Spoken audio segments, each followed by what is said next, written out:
Bonjour à tous mes fashionistes, j'espère que vous allez bien. Moi de mon côté, tout va pour le mieux. Aujourd'hui, je vais vous présenter ce nouveau tutoriel sur cette robe très simple que vous pouvez porter en été et tous les jours. Ceci est un tutoriel minutieusement détaillé pour vous permettre de bien réaliser cette robe. Sans plus tarder, nous allons commencer. Le matériel. Nous aurons donc besoin d'une longue règle de couture, d'une règle courbe ou d'un perroquet, d'un équerre, des épingles,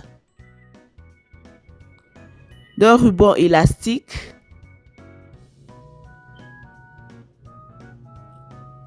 du mètre-ruban, d'une craie de couture, une paire de ciseaux, le fil pour la couture, le tissu et la machine à coudre. Ceci étant dit, passons donc à l'étape suivante des mesures. Alors, comme mesure ici, nous aurons besoin de notre tour de poitrine,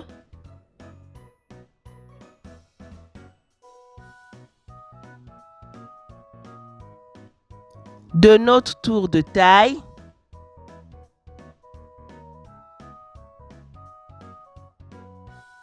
de notre tour de bassin,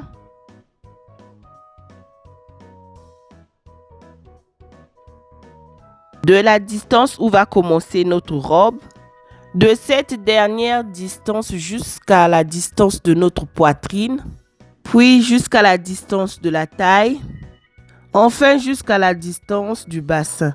La longueur totale dépendra de vous. Ensuite, prenez la distance entre votre taille basse et votre bassin pour mieux situer votre poche.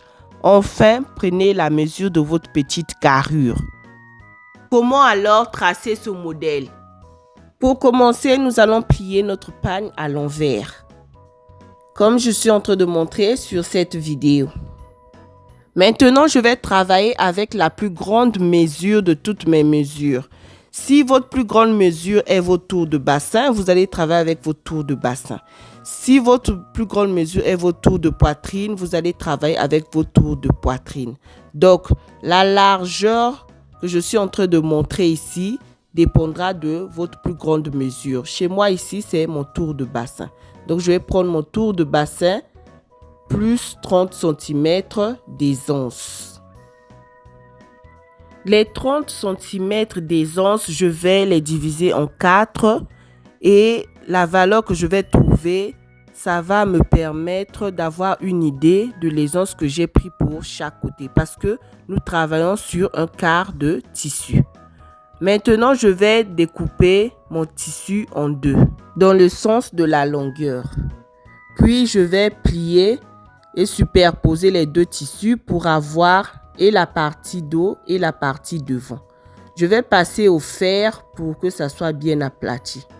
Ensuite, là, je vais enlever la lisière pour ne pas travailler avec.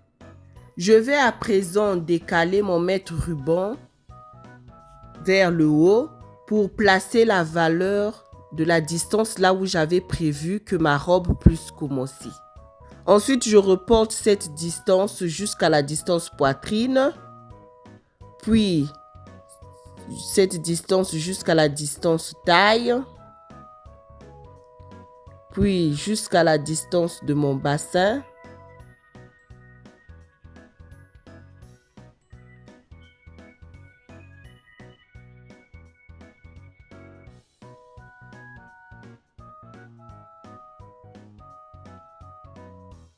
Et enfin, la distance de là où va s'arrêter ma robe. Dans mon cas, j'ai prévu que ma robe s'arrête un peu plus au-dessus des genoux.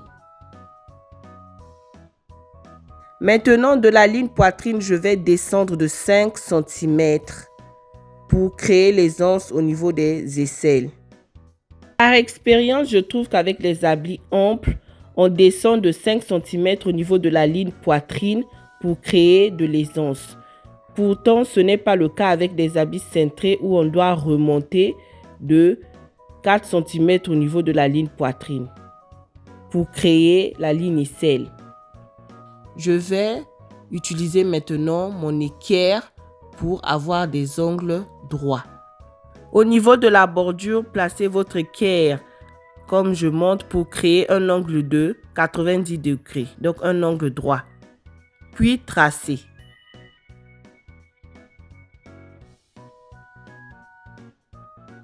À l'aide de ma longue règle de couture, je vais maintenant renforcer toutes les lignes.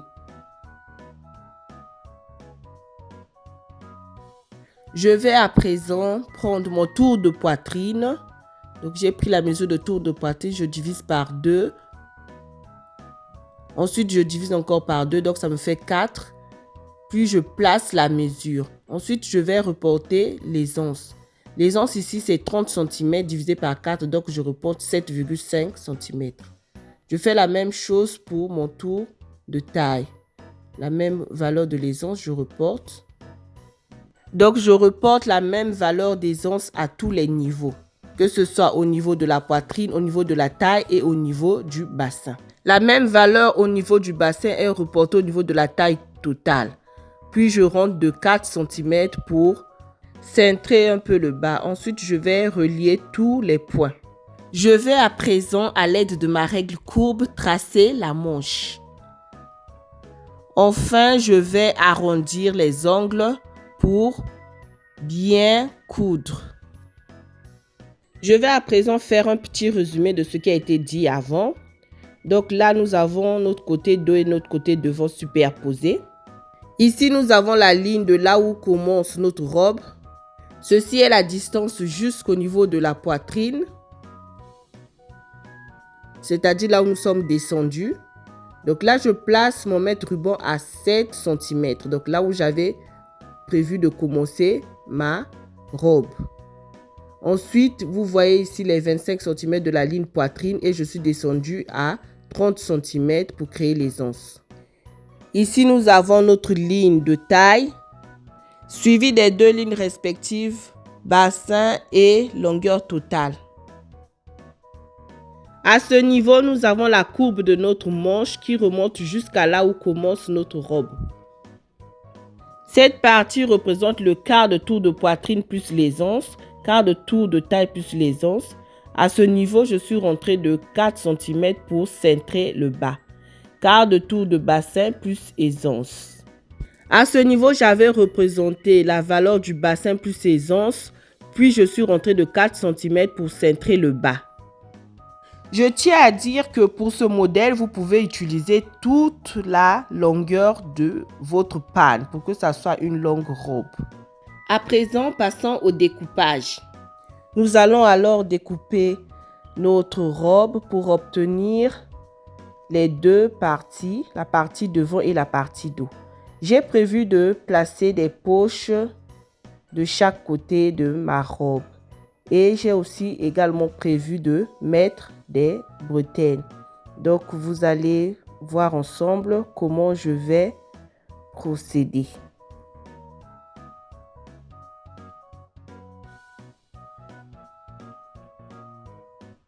À l'aide de mon mètre-ruban, je vais placer avec exactitude là où je veux que ma poche commence et je vais placer un cran.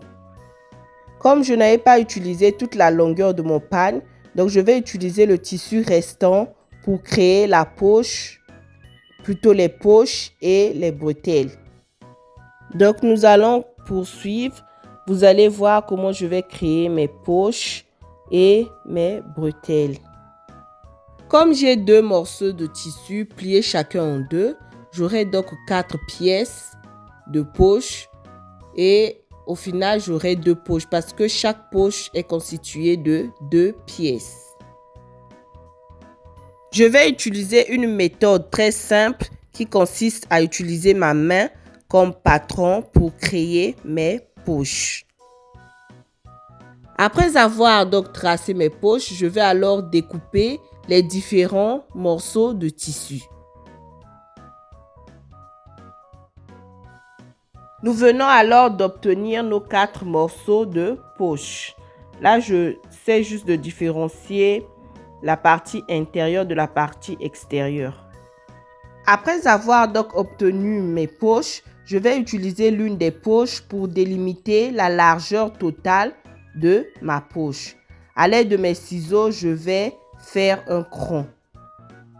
Donc, nous avons délimité le début et la fin de notre poche par des crans. Il ne nous reste plus qu'à coudre les poches.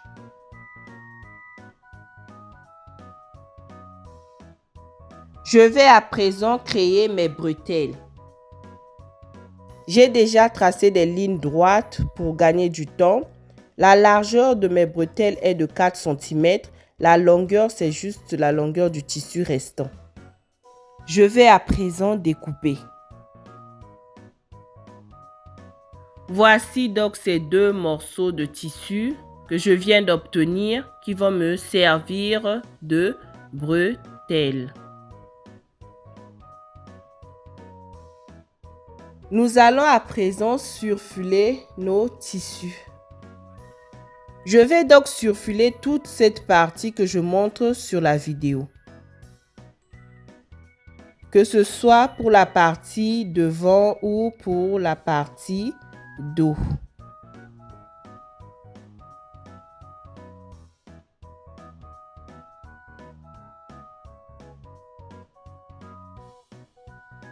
Les poches seront surfilées de cette manière. Je passe maintenant à la pratique. Je vais surfiler chaque morceau de mon tissu. Je préfère surfiler parce que ça m'évite de plier le tissu en deux et de coudre. Je trouve qu'avec le surfilage, je gagne un peu plus de temps et les finitions sont bien définies. La partie du surfilage sera un peu très longue. Pour passer du temps, je vais ouvrir une parenthèse. Quand moi j'étais au pays, j'avais commencé avec ma couture pour surfiler mes habits. Comme je n'avais pas de machine à surfiler, souvent je me rendais à une mercerie de la place. Je ne sais pas si ça existe toujours, mais je crois que les merceries existent toujours au pays. Donc, si comme moi, vous êtes dans une telle situation, c'est-à-dire vous n'avez pas encore votre machine à surfiler, vous pouvez toutefois aller dans des merceries et payer pour le surfilage. Généralement, ce n'est pas très cher. Dans mon pays, au Congo-Brazzaville, je me rappelle à l'époque, pour surfiler un haut, c'était, je crois, 200 ou 500 francs CFA à l'époque. Je ne sais pas si ça a augmenté. Donc, c'est juste pour vous donner une idée. Maintenant, si vous ne voulez pas surfiler, si vous voulez plier doublement et coudre, cela ne dépendra que de vous. Le conseil que je peux vous donner, c'est de faire avec les moyens que vous avez. Donc, ne vous précipitez pas. N'avancez pas les choses rapidement. Allez tout doucement. Avec le temps, vous allez progresser. J'ai eu mes débuts en couture aussi. J'ai fait des erreurs. Mais je me suis améliorée. Je m'améliore jusqu'aujourd'hui parce que on ne finit jamais d'apprendre. Tant qu'on vit, on ne finit jamais d'apprendre. On apprend tous les jours. Et il y a toujours aussi des nouveautés. Il y a toujours de l'évolution dans chaque domaine de la vie. Donc, faites avec les moyens que vous aviez. En définitive, j'ai donc surfilé toutes les bordures de mes pièces. Que ce soit la partie devant, la partie dos et les 4 pièces de poche. Là, je vous montre donc comment ça se présente, ce que j'ai fait après avoir surfilé, pour que vous ayez une idée. Pour mes bretelles, je n'ai pas prévu de surfiler. Pourquoi? Parce que je vais coudre mes bretelles. Ensuite, je vais juste laisser une ouverture qui va me permettre de retourner mes bretelles après la couture. Je vais coudre cette partie. Ensuite, tout le long de ma bretelle, jusqu'à là où je vais laisser l'ouverture. Ensuite, je vais reprendre la couture puis je vais continuer à coudre. Cette partie d'ouverture me permettra de retourner le tissu. Je vais à présent juste enlever les excès de fil de surfilage sur tous mes tissus. Maintenant, la prochaine étape consistera juste à poser les poches, à coudre, puis à relier les bretelles. Nous y sommes. Nous allons maintenant poser nos poches. Je vais faire une des parties. Vous allez reproduire la même chose sur l'autre partie. Donc, alors, je vais superposer mes deux tissus. On travaille toujours avec le tissu tourné à l'envers. Comme j'avais déjà placé les crans sur mes tissus, donc ça sera pour moi facile de repérer là où commence ma poche et là où se termine ma poche. Même après surfilage, vous aurez toujours la possibilité de bien repérer vos crans.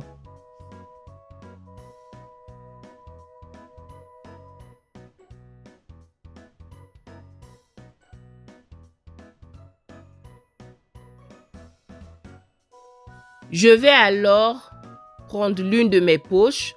Je commence à travailler avec le tissu qui se trouve en bas. Donc, je vais prendre la poche, je vais repérer le cran et je vais poser ma poche. La partie arrondie est dirigée vers moi. La partie arrondie de la poche est dirigée vers moi. Donc, je fais coïncider les crans. Je vais épingler ma poche.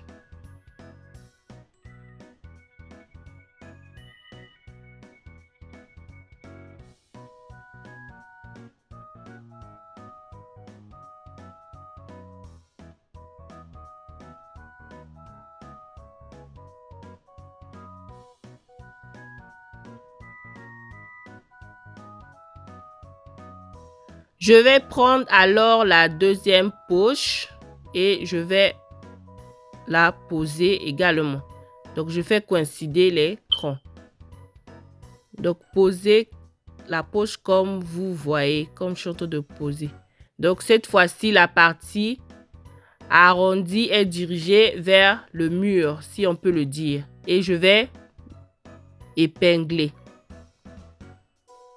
Je vais épingler juste le début et la fin de la poche.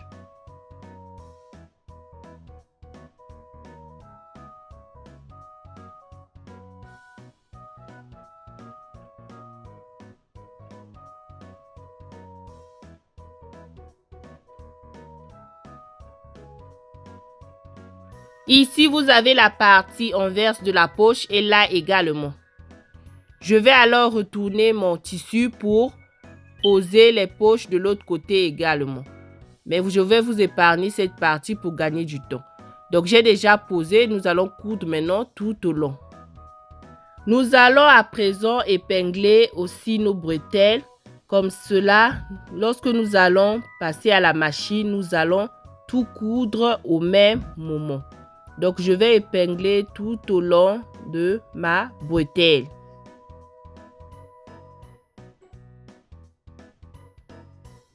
En ce qui concerne cette partie, je ne vais pas l'épingler. Ça sera l'ouverture. Donc, je vais sauter cette partie et je vais épingler un peu plus après.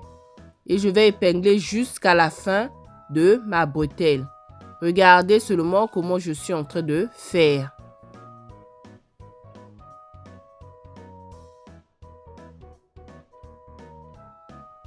Nous allons faire la même chose pour la deuxième bretelle.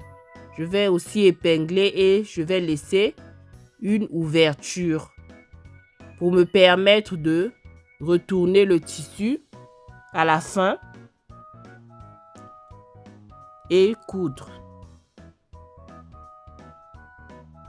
Toujours dans une même perspective, je vais sauter la partie de l'ouverture, puis je vais continuer à épingler jusqu'à la fin. Donc, on se retrouve juste après pour la partie couture. Donc, voilà, je vais commencer par coudre mes bretelles. Je commence par la marche avant, marche arrière pour renforcer la couture. Puis je vais coudre tout au long. J'enlève les épingles au fur et à mesure que j'avance pour ne pas coudre sur les épingles. Arrivé au niveau de l'ouverture, je vais marquer un point d'arrêt. Puis je vais faire la marche avant, la marche arrière pour renforcer la couture.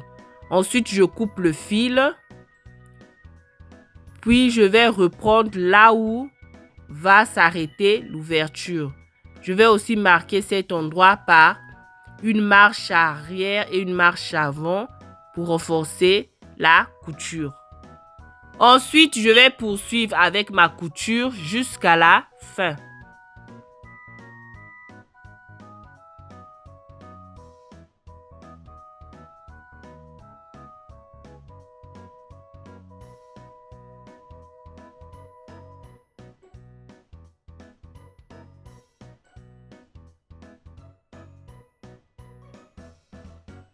Je vais faire maintenant la même chose avec la deuxième bretelle. Donc, si vous n'avez pas bien suivi ce qui s'est passé avec la première, regardez juste comment je vais faire avec la deuxième bretelle.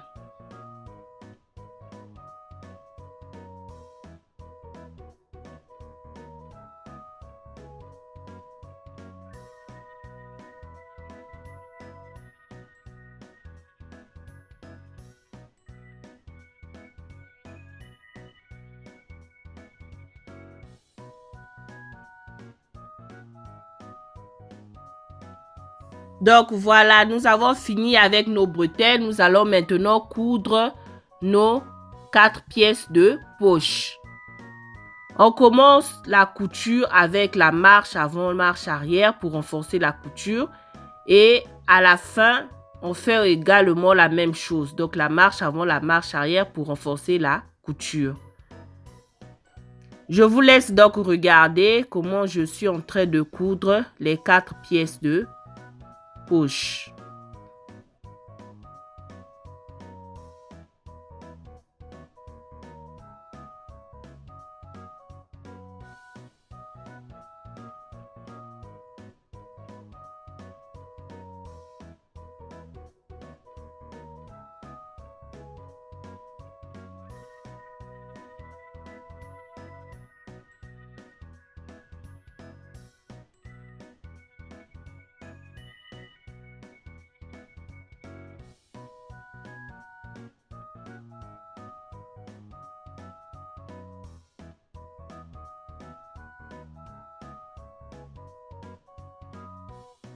Voici donc comment va se présenter votre habit après avoir cousu les poches.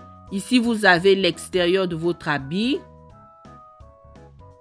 Et là, vous avez l'intérieur de votre habit. Merci d'avoir suivi jusqu'à la fin. Je vous dis bye bye et à très bientôt pour la suite.